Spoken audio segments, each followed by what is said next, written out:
This one was... Bonjour, ça va? Ça pue la merde, franchement ça pue du cul ce que j'ai fait là.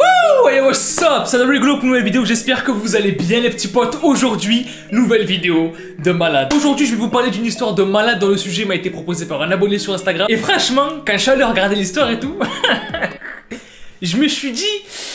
ça c'est bon pour la série Serial Killer. Et je sais que vous kiffez cette série. Donc aujourd'hui, on est reparti pour reprendre la série. Comme d'habitude, n'oubliez pas de mettre un maximum de likes, ça fait toujours plaisir. Abonnez-vous à la chaîne si vous kiffez le délire. Aujourd'hui les gars, je vais vous parler d'une petite fille de 11 ans qui a tué une élève de sa classe. Est-ce que vous êtes prêts? Je sais pas, je demande comme ça, tu vois, on sait jamais. Du coup, on est parti pour un nouvel épisode de Serial Killer.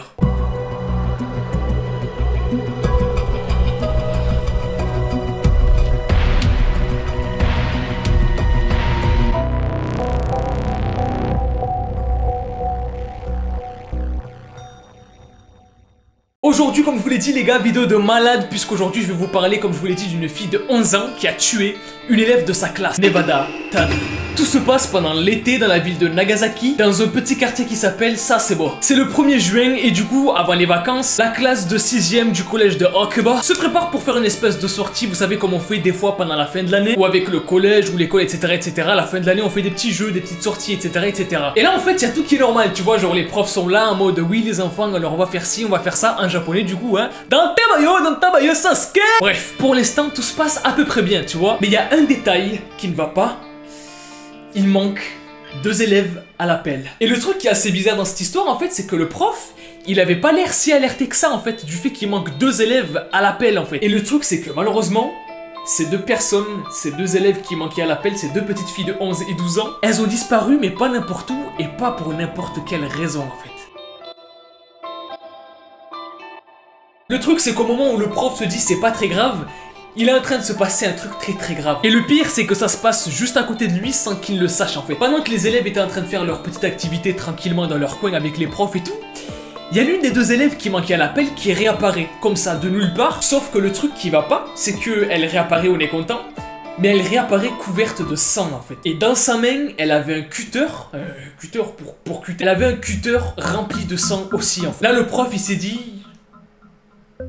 j'espère que c'est pas ce qui s'est passé. Quand tu vois 2 petites filles qui disparaissent dans la journée, que tu en vois une qui réapparaît comme ça, avec du sang et un cutter, c'était pas parce qu'elles étaient en train de faire un gâteau d'anniversaire. Le truc, c'est que avant de partir à cette fameuse sortie, bah les profs, ils ont pas remarqué qu'elle était bizarre, cette fille-là, tu vois, elle avait pas un comportement bizarre, elle avait pas l'air d'avoir quelque chose de dangereux sur elle, ou dans son sac. Et à ce moment-là, en fait, la petite fille, elle va dire, c'est pas mon sang. Elle a dit, c'est pas mon sang. Et ce qu'elle a fait, c'est qu'avec le cutter, elle a montré à son professeur la direction de là où il s'était peut-être passé un truc. Et malheureusement, en arrivant sur les lieux, il s'est passé un truc justement.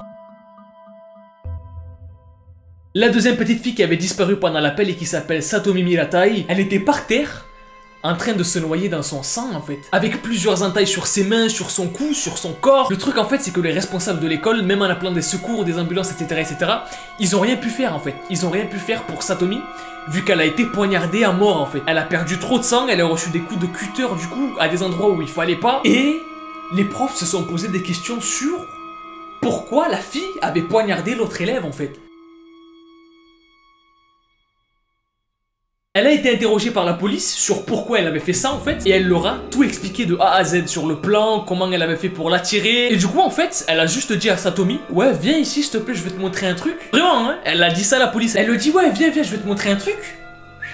Coup de cutter, terminé. Et pour être sûr qu'elle l'avait tué en fait, elle lui a mis plusieurs autres coups de cutter pour être sûr que c'était fini et qu'elle était morte. Tous les entailles un petit peu partout sur le cou, le torse, les mains, les bras, bref. Le truc qui est encore plus flippant avec cette histoire en fait, c'est que pendant l'interrogatoire, la police a eu une information supplémentaire en fait. En gros, au moment où elle a tué sa camarade, Nevada Tan, elle n'est pas tout de suite allée le dire à ses profs ou à quelqu'un. Elle a attendu.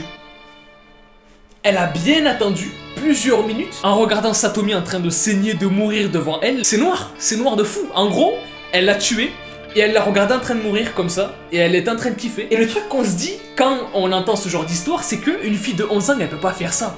Une fille de 11 ans qui n'est pas bizarre en classe d'habitude, etc., très calme, elle peut pas faire ça en fait, c'est pas possible. Le truc c'est qu'il y a beaucoup de personnes justement qui se sont posé la question du est-ce que c'est sûr qu'elle l'a fait exprès? Peut-être que elle a trébuché, elle a voulu se rattraper et elle a planté dans le cou. Peut-être que... Non. Non. Non. C'est ça le plus flippant et le plus sombre et le plus noir en fait. C'est qu'elle l'a fait exprès. Elle l'a fait exprès de tuer Satomi. Mais pourquoi est-ce qu'elle l'a fait ça?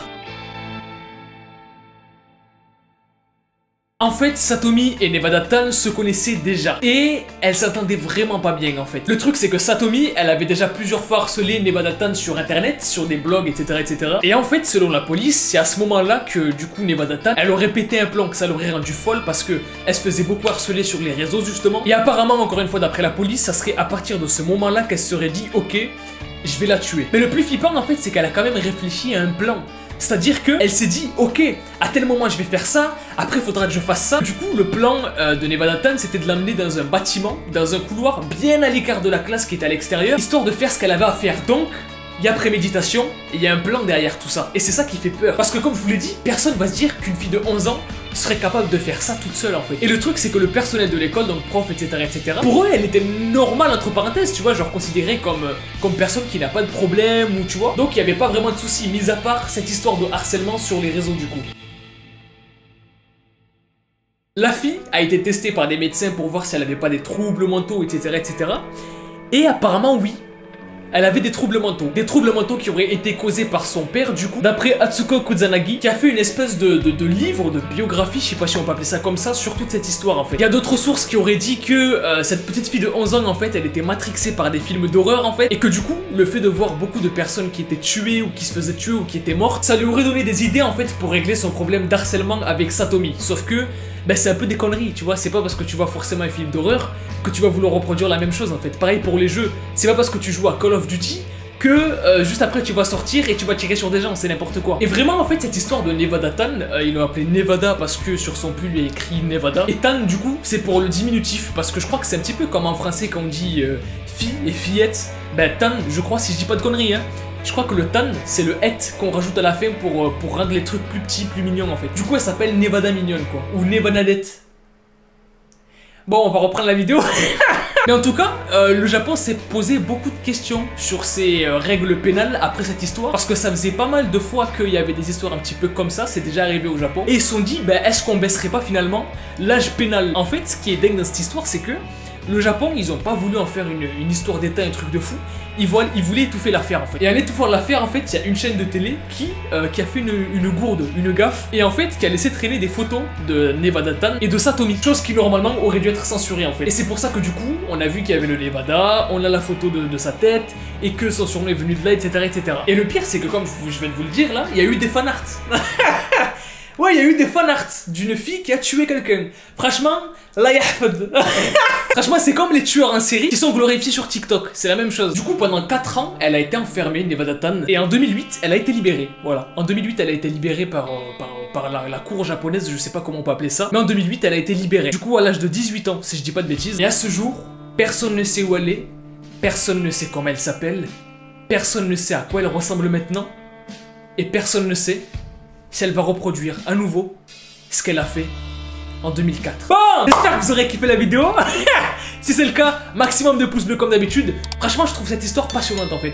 En fait, tout ce qui est...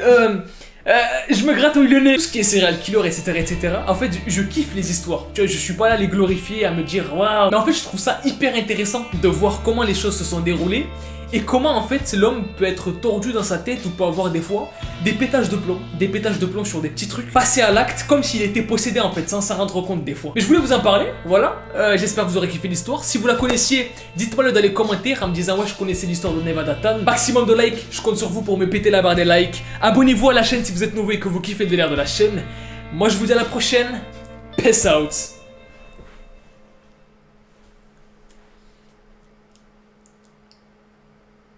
Bon, j'arrête mes bêtises et kiffe la vie.